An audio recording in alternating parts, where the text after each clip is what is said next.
Well, Gary, there's a new sheriff in town and he's rode in on his steed and he's the sporting director or technical director. There's multiple names for this type of role. It's providing a whole new landscape in football, certainly here in the UK. Yeah, it has. I think it's something that's come in relatively recently in the UK. I think, you've got examples of people that have been in their roles for a while, but I think it's, if you look at take the Premier League out of it for a second. If you look at the Championship and League One, I mean, there's only 2 or 3 clubs in each of those leagues that haven't now got a sporting director. Well, if you probably went back 6 or 7 years, I would imagine most of those clubs wouldn't have had a sporting director. And I think this is something I've spoke about quite a lot, actually, at different clubs and to different people. But if you look at the European model, and it's very, very prevalent in Europe, if you look at the likes of Monchi, Roma and Seville, they're quite a well-known sporting director, Zorc at Dortmund, Begiristan at Man City. This has happened at top clubs for a while, and certainly the European model, a lot of the clubs. And the reason they have a sporting director is because a lot of these clubs have a way that they think that club probably should play, a real ideal framework for that club. And if you're a head coach, you're going into those clubs having an understanding of what, let's say you're going into an Ajax or a Bayern Munich or whatever that is as a head coach, you should have an idea of how that club culturally want to play. And obviously you have ways around that you can change and you can shape as a head coach, but you have an understanding of that. And that's the director of football's role, essentially, to help shape that and have an overview of it and work with the main people in the club, one of which is the head coach, to create success and a sustained success, I think. So I think it's something that European clubs have done really well for a number of years. You go back a long time and they've been doing it for a long time. I think a lot of the clubs in the UK have recently started to adopt that, with different amounts of success. And I think it always comes down to the skill of that person and how that person shapes that role and in which way they do that. But it's definitely something that we're seeing a lot more. And I think it actually, if it's done really, really well, and there's some good examples of that, I think it can be a incredibly positive way forward. And, I think it'll save clubs a lot of money. I think it could enhance their chances of success. And I think it probably creates a slightly different type of person that they bring in to run their football team, essentially. So in the very recent past, we've seen a bounty put on the head of Dan Ashworth to try and extricate him from Newcastle United and attract him into Manchester United. He's now on gardening leave as we speak.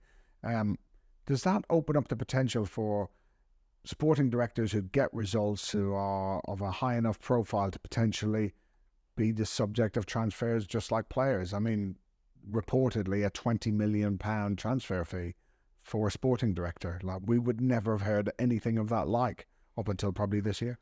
Well, at £20 million, his gardens can be like Kew Gardens, isn't it? I don't know about anything else on gardening leave, but yeah, I think again, when you change the landscape of an industry, and let's say you add in the sporting director as a clear main role, to a certain degree.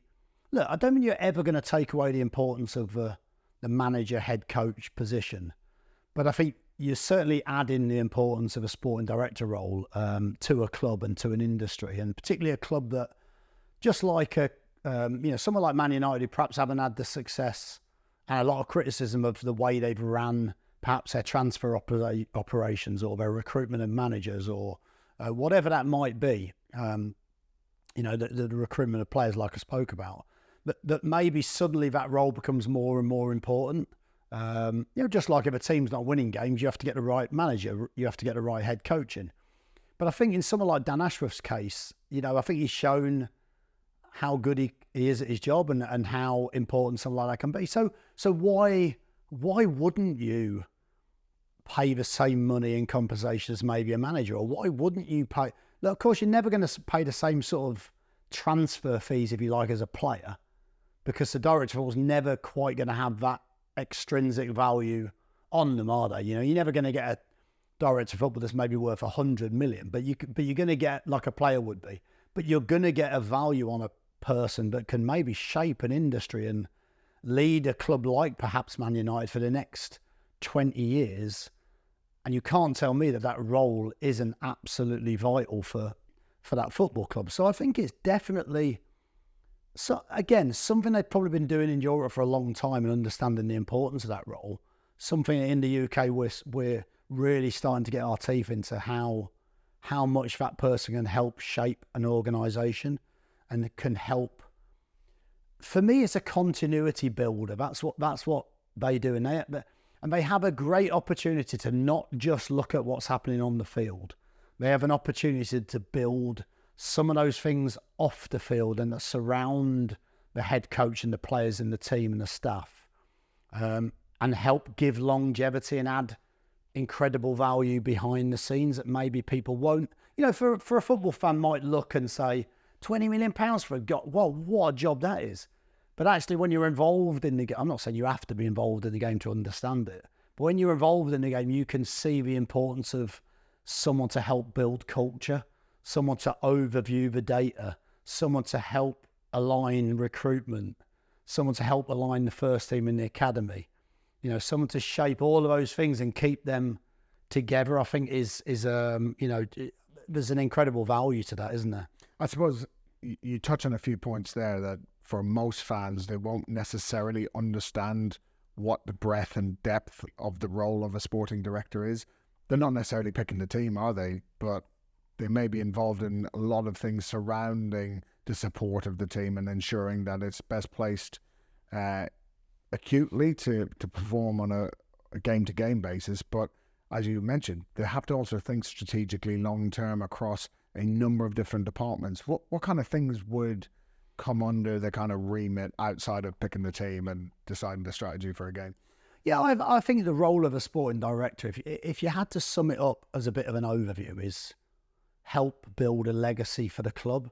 I think that's the important bit. So whether that's a legacy of data, whether that's a legacy of information from a recruitment perspective, whether that's, you know, so because it's not just about supporting and helping the head coach while he's there. It's about what does a club look like in 5 years' time, in 10 years' time? How can we sort of build some of those bits that maybe, you know, if you think about it, you know, if you think about the Championship, for example, there's been a lot, look, and I've been part of that sort of merry-go-round of managers in some ways, but yeah, I can still see the pitfalls of that from a club's perspective.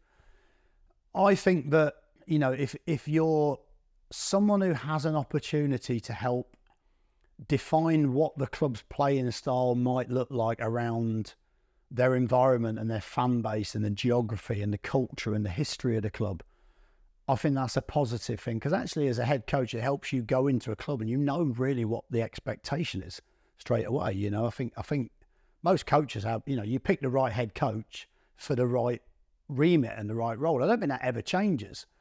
But what I don't think you do is you don't let a head coach come in or a manager come in and change everything, and then you decide that the results are not good enough 3 months later, and you have to go and get another one who then changes it all again.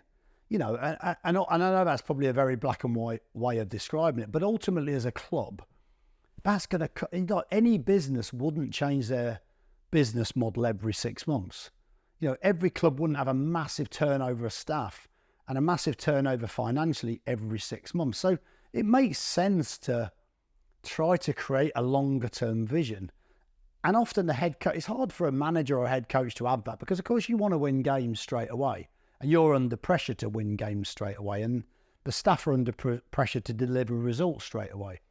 So I think for someone to be able to shape that in the background, so what does the playing style maybe look like? But you allow the head coach to be a little bit flexible to win games. Of course you have to. What does that staff look like, and how do we support the manager the best? You know, so can we get the best performance staff in? Can we get the best medical? There you go. So yeah, I think we can. Can you still do the podcast? Yes. Yeah. So, but I think, you know, if you can do that again, you know, and it's not, look, there's a balance, isn't there? That member of staff has to work and help the manager as well as the sporting director. And there has to be that alignment, doesn't there? I think there has to be the alignment. It can't just be those staff work for the sporting director in the club and not for the head coach, because I don't think that works either. If there's a real alignment and actually you can help support the head coach with good staff and good people and, document and shape that data over a long period of time, I think that can have a massive, massive impact in the ability for the head coach to really focus on the things that are important during the week. Also, stuff the club are doing that perhaps, as a manager, sometimes you're going in and, you're looking at the club have got ideas long term, you've got to try and help them with, I don't know, they're moving training ground or they're helping develop their stadium or whatever that might be. You're trying to help recruitment. You're trying to help that. So there's so many things that can sometimes be a deterrent for sometimes they can be positive, sometimes they can be a deterrent for a manager to do your job to the best of your ability, because you're getting dragged in all sorts of different directions. So I think there's also a benefit of working in alignment with somebody else to actually take some of that away from you so you can focus on the important parts of the week. So I think that's how I would describe the role of a sporting director, to shape and help create and mould the environment and the culture, and also help the club to build a legacy that's probably more sustainable than any manager could do when there's that quick turnaround, So how do you see that role as a director of football sort of developing, and where do you see the importance of that in the sort of UK landscape? I think from speaking to colleagues and from my own experiences, I think the best sporting directors are really good facilitators for the staff that they have in place, and allowing the departments to grow within their means as well. It's not like a smorgasbord of just get as much staff as you want, as much services and product, that technologies that you might want to use. They have to make good decisions around what's sustainable growth for each of those departments, and whatever the strategy is going to be that's put in place by the sporting director, technical director, that there is alignment around what's achievable, because we've seen it in the past, haven't we, with kind of academy mission statements and visions, that achieving what's being set out is practically impossible because you don't have the resources, either human resources, financial or other resources. So I think working with them closely to know where we can get to and what's achievable within our means is really important. Notwithstanding that, you have to get results, and getting results at different times throughout the year can mean sometimes having to be really flexible on what that might look like in terms of, for example, accessing different nutritional products that might benefit us, accessing other technologies that might benefit us. As we mentioned in other episodes, you want to get in a cryo chamber because it's a dense period of games. They can help with that. And I think because they work closely with the board of directors or maybe the CEOs, they can facilitate that kind of access to budget that previously you just wouldn't have had in your own role, because you're kind of too far down the pecking order. But with a really good sporting director in place, they allow you to have those conversations a little bit easier, because they already not necessarily hold the purse strings, but they have access to them. And I think that's where it's been really useful, seeing how really good sporting directors have allowed the work that lots of different departments want to get on with can flourish. Because maybe back in the day where a manager would have to oversee all of his football budget, they could be protective of certain pockets of cash, because maybe they don't want to spend that, they need to save that for something else, and that maybe has allowed us in other departments to be able to be a little bit more creative and effective. But no, you're right. I mean, I remember when I first started out in League Two at Burton, you would manage, you'd work closely with a chairman and owner to basically manage your own budget. This is your budget. This is how you can do it. So you might, let's say one season you need to advance. It might be that you have to bring more youth products into the team to not just facilitate that pathway and the pathway down further down the line to the other academy players, as a very positive stance and position and situation, but actually to save money for the first team, so you can maybe spend a little bit more on the top end players to maybe give you that little extra little bit. And you're right in if you're at a bigger club with that budget and you're shaping what you want to do, of course a lot of managers are going to think about, how can I use that money? You want 50 grand to go and get some software that you think actually helps the club over 10 years, and I want that as part of the wages for a top player on loan that might make the difference in the next 3 months. Obviously I'm going to prioritise, but actually that might not necessarily help the club long term. Yeah. And that's where I think it's a very positive thing, that actually somebody that can work in very, very close, because I think that's the key, to work in close alignment and close proximity with a head coach, head of performance, head of medical, and create like you say, a way of supporting those people to get the best out of what they're doing, but maybe give them the chance to work effectively, time-wise, on the things that are the most important. So collating all the data for the club, managing the budget, these are the things that you don't really, doing a lot of the hard yards with a recruitment team. These are the things really you don't really get the benefit from necessarily as a head coach until the last moment where those teams are playing, or you've got the use of whatever it is you want. So I think it's great for them to be able to shape that and understand. I think the role also at the moment is very different in the UK. If you look at, for example, over in Germany, I was speaking to a sporting director recently, but they sit on the bench. So the expectation over there, and I would imagine in a lot of other European countries, the sporting director sits on the bench and is part of a team. I don't think necessarily making interventions. You might struggle at some of the benches in the UK because there is enough seats already. We can't even get the extra subs on, can we? But we've got to sit on drinks boxes now to be.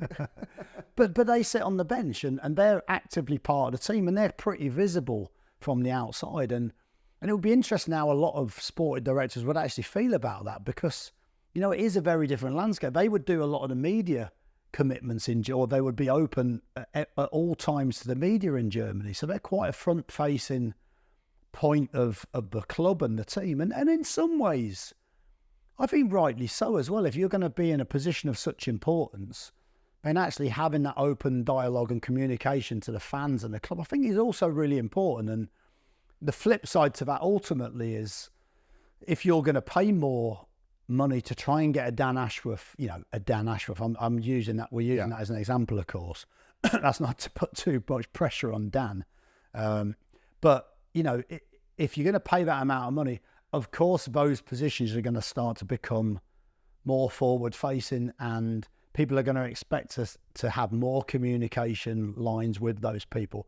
And actually, in the end, those people are going to become under probably a little bit more pressure, like a head coach would. And that's just going to be a natural growth of that position when they become more important and more prominent within the country. So go back to what you said there about budgets, and that is managing those kind of budgets and those early parts of recruitment. Is that one of the big things that they've taken on in that role, which has meant that the title as such of manager has shifted to head coach, because you're in that role more focused on just the coaching of the team, the preparation of the team, and the strategy around match days, as opposed to having to think too much about watching video all the time of potential players that you're going to be scouting, or having to deal with the contract situations of different kind of performance or medical or scouting staff.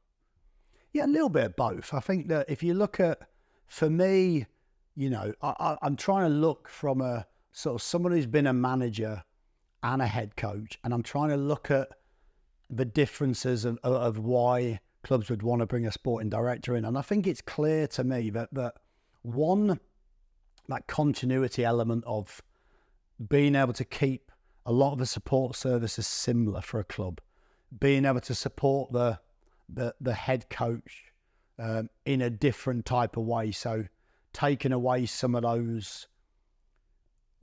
importance that a manager would have of trying to build the culture. Look, I think the head coach manager is still going to always help shape the culture. You're still going to watch games of players that you want to sign. You're still going to have an eye on all of the data, but just maybe you won't have to spend quite so much time doing and managing all of those different departments. I think it can be a shared responsibility, but certainly can help. And I think one of the main reasons, and again, I go back to what I said earlier, but if you're a business and you see some clubs are very good at continuity, aren't they? They'll keep a manager for 4 or 5 years. And a lot of times you see success with that and you see the benefit of continuity at a club. Sometimes that's not always possible, is it? Because, managers will come in, and I've done it, where you come in and after 4 or 5 months, you think of our time at Stoke, for example, and just bluntly, after 4 or 5 months, the results weren't as bad as we perhaps would say, but they weren't as good as would needed. So it's very difficult for a club with a lot of pressure on them to succeed and go up, to have that continuity and give you that time. So I think clubs are trying to get away from change your manager every 3 or 4 months, change or a lot of the staff every 3 or 4 months, change the way that you play. Because if you're a manager that goes from a very attacking style to maybe a very defensive style, maybe a 4-2-3-1 to a 5-2-3, it's going to need a slightly different squad. And to keep churning that squad and keep changing the manager and keep churning the staff, quite bluntly, is going to cost an organisation, or it has cost organisations, an inordinate amount of money. So I think most clever owners and most business people aren't going to want that. They're not going to see success occurring as frequently if that's the model they follow. So I think it's obvious to me that a lot of clubs have seen that, they've realised that, and they've realised that actually shaping it a slightly different way with a director of football in a more prominent role is a better outcome for success. And that's what it's all about, isn't it? And of course, there's so many different aspects to that role. But I think that's the main reason for it. And that's the main overview for it. And I think that's a sensible thing. I remember going in at Derby as a manager. And this is not a criticism of the club at all. But, at the time I think the club kind of wanted to shape it in a certain way. And I think it was really, really good that they did that. But I think they needed more meat on the bones, in my opinion, where they had the Derby way was everywhere, wasn't it? Block capitals. Block capitals everywhere in the gym. 12 foot. Yeah. But, as imagery and as a sort of collective kind of to try and get everyone thinking the same way and shaped the same way and a unity from first team to academy, I think was a really powerful thing. I think what I always said was the same, was what is that? I've been in a team as a player that got out of the Championship into the Premier League and were winning lots of games at the top end of the Premier League. And I don't know what the Derby way looks like. There's people who've played in the 70s and 80s and 60s that were part of brilliant Derby teams that felt a different way. So, maybe to me, what does that look like? Let's shape that. Let's come up with a way that you think that is what Derby should do. This is how Derby should play. In front of 30,000 fans every week. There should be a little bit more to just that. And maybe there was behind. Do you think though that maybe there's also now a drive for, obviously, sporting directors have to almost set out what the identity is, the DNA, if you want to call it like that, of each club. But it seems like a lot of those are very similar. I remember when the academies were being instigated in the late 1990s, it was everybody had to have their vision of how they wanted to play it. It was largely similar across lots of clubs. They wanted to dominate possession. They wanted to be aggressive. They wanted to be athletic. They wanted to be attacking and exciting, all of those things. But not everybody can be that. So how does that give head coaches that opportunity to maybe have any variance in that? Or is every team now going to be expected to almost play the same way, coach the same way, which doesn't give you an awful lot of variety, does it? Well, I think there's always going to be a danger in any position, whether that's the head coach or director of football, that you don't want to go into a club and shape it any other way than, because you want that to reflect how people see you. So you're going to try and shape it as attacking front foot football or a variant of that. Yes. And I think there's a pressure on a director of football now to go and shape how they see the game and straight away when they're talking to their club's media when they join a club. But I think, again, this comes down to the skill of and the perception of that director of football, that only over time you're going to see how good they are at their role. And I think the very best ones are very brave how they shape it.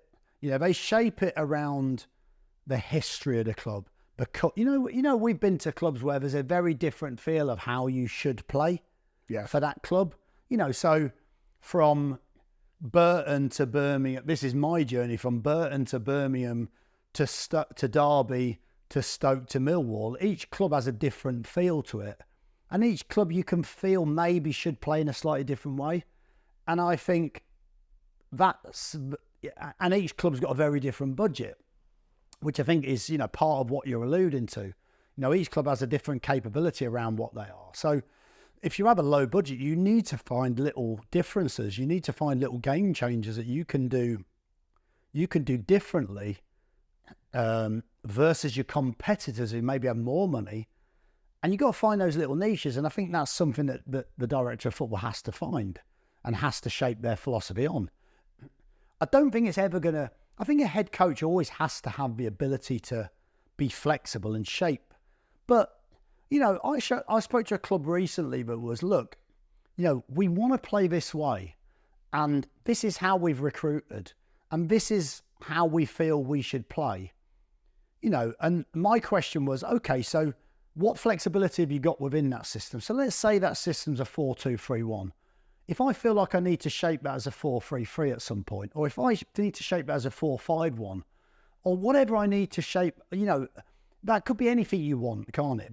There's all very different attacking versions of that or defensive versions of that. Yes.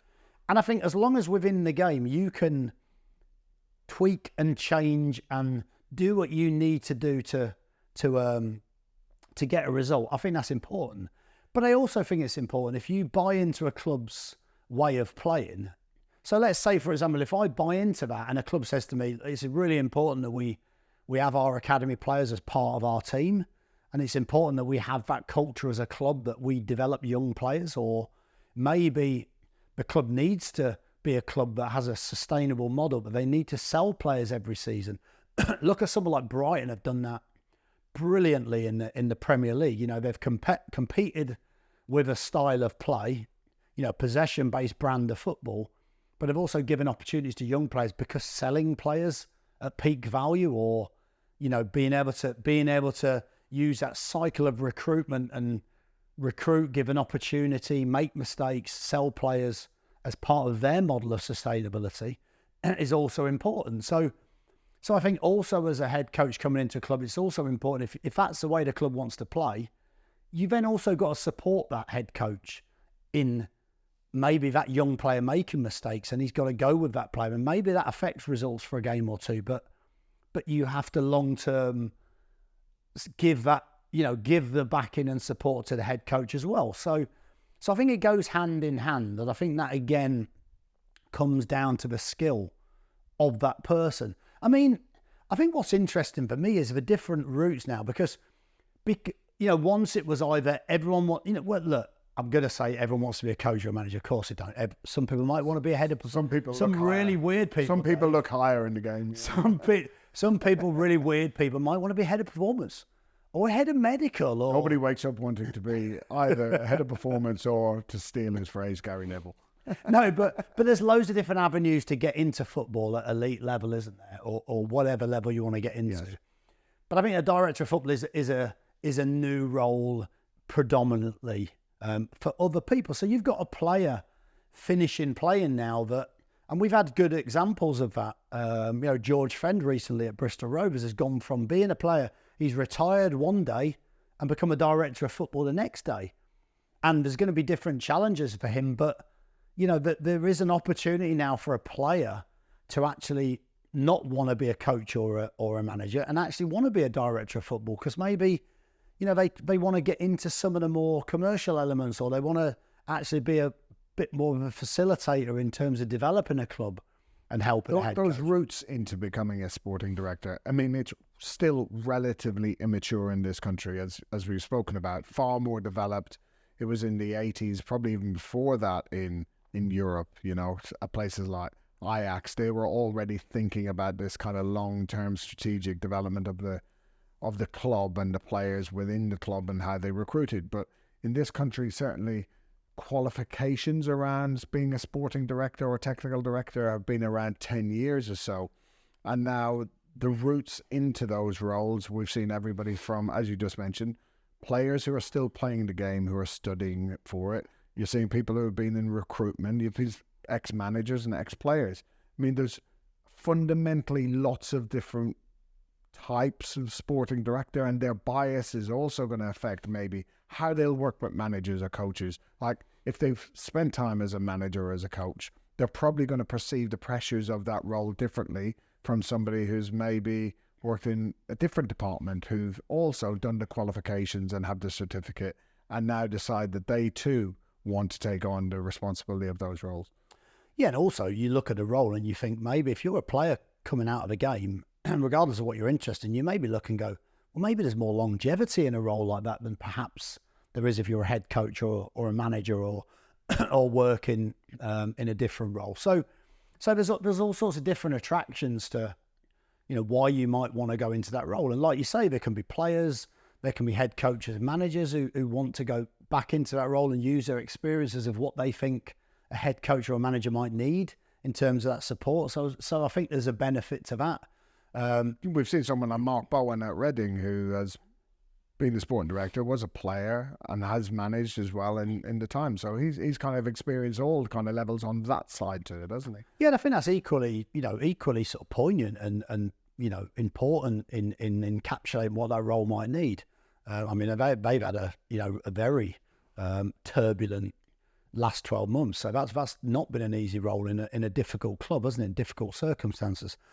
You've also got, I suppose a natural way of getting into that role is being in recruitment and a head of recruitment, then going into being a director of football, because one of the big parts of being a director of football are, we've all seen how big the performance element in football clubs are, but also how big the recruitment arm is and how many staff are involved in that and managing and shaping and collating all the information that and all the data and statistics that we've sort of spoke about in different episodes. That there's so much available now that actually, that's one of the reasons why I think a manager once wouldn't have had to deal with a lot of those things. But now a director of football, there's so many more things. One thing we haven't spoke about really is, and I'm digressing slightly, but maybe one of the reasons a director of football is now even more important at a club is because when we first started, staffs were very relatively small. Support services in terms of data and GPS were relatively limited. Or not at all. Or not at all. But if you look at that, so, you think of how big staff, we laugh sometimes, don't we? We've been into clubs and we've gone, blimey, they've got more players, they've got more staff than we had players in other clubs. Yes. Because staff have grown. You look at the data element of a football club has massively grown. Whereas maybe you were dealing with no companies, you're now dealing with 5 or 6 different companies and arms of different strands of data. Maybe, whereas once you had 5 or 6 staff, you've now got 25 or 26 staff. And so therefore it's impossible for one person to deal with that. And so that's a very important factor as to why, clubs now need a director of football to help support the head coach and all the heads of departments. And I think how that director of football gets into position, for me, doesn't really matter. I've seen good. It's a similar debate to what makes a good manager or head coach. Someone who's played the game at the top level, someone who hasn't played the game at the top level, someone who's not played the game at all. Whereas once we would have frowned on that, saying, well, how can they understand it? Now, I think there's so much information around that you could have never played the game and you could never have been involved in football, yet you could still you could come from business and be a brilliant director of football. You could come from outside of football, but have worked your way up and be a brilliant head coach. I don't think there's any one size fits all. I think the very best people in the role, the very best directors of football for me, create a great, well, not always, but they don't need to, but create a good relationship with all those staff that help make those members of staff feel like they're supporting them rather than telling them what to do and telling them how their role should look. Of course, there's probably a time for them to do that also. But I think there's a brilliant way of supporting the people at the club in their departments and taking the weight of them and pointing them in the right direction, I think. And I think that's a key facet to it. Yeah, I think you're spot on there in terms of coordination of a vast number of staff. Like you only had to see the celebrations of Liverpool in the cup final and the amount of staff and the size of the squad.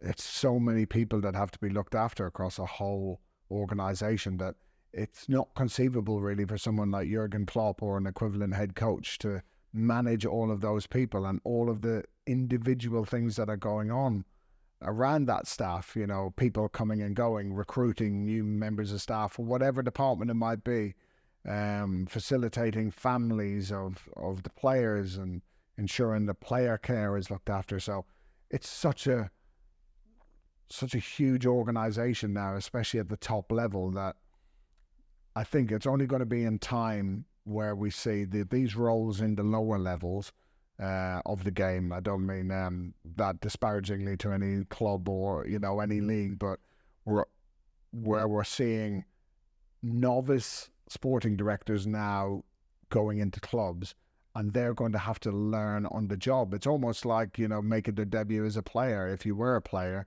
that you're going to probably make mistakes early on. It's whether the mistakes are catastrophic or not that you're going to build your career and get a chance to progress. Because I suppose, coming back full circle, if you want to be that Dan Ashworth that's £20 million in the sporting director transfer market, everybody's going to want to try and move forward, aren't they? And maybe that will become competitive, because in 10 years and multiple cohorts of sporting directors, we've now got more sporting directors than we have clubs. So there's going to be churn in that industry in time, isn't there?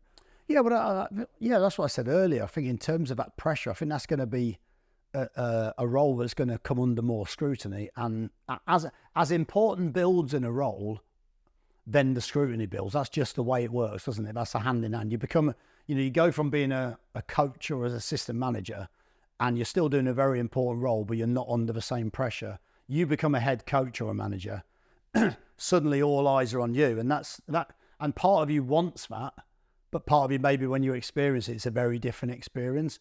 And I think the sporting director role is going to be the same. You because you're visible, because most of the times you're at a home game, you're gonna come under more scrutiny, aren't you? The more that there's a Dan Ashworth that gets poached by a club like Man United for a vast amount of money, the more those positions are going to be dissected by analysts, and they're going to be dissected by the fans in different ways. But I think it's a role that is incredibly important. I think it's a role that clubs need, and I believe that clubs in the UK have needed to follow the European model for a long time. I think common sense suggests that it makes no sense to change your business model every 3 months. It makes no sense to have that type of churn. I think a director of football can change that and alter that. And I think the skill now is going to be in, when you need to make a head coach change, it's bringing in the right head coach for the right way that your club wants to play and for the right parameters around what success looks like to your club. And I think that's going to be a very, very skilled selection choice from that director of football, whereas maybe once upon a time that was the owner that made that decision, and the owner became under pressure. Hey, maybe that's why they've done it. The owners are maybe the owners want less pressure on them. Who knows? But I think it's a critical role. I think we're seeing very good protagonists of those roles. I think we're listening to podcasts with some of those people. I've listened to some brilliant, not quite as brilliant as our podcast, of course, obviously, but some brilliant podcasts of sport with sporting directors, in European clubs and clubs domestically, But it's a great insight into what they have to do. It's a great insight behind their understanding of the role and where they want to help shape the club. And I think it's only going to grow. You know, wherever Dan Ashworth is, there going to be a 50 million. When's the first? We're going to start seeing now, aren't they? When's going to be the first 50 million pound director of football, or the first 100 million? But it shows how important this is.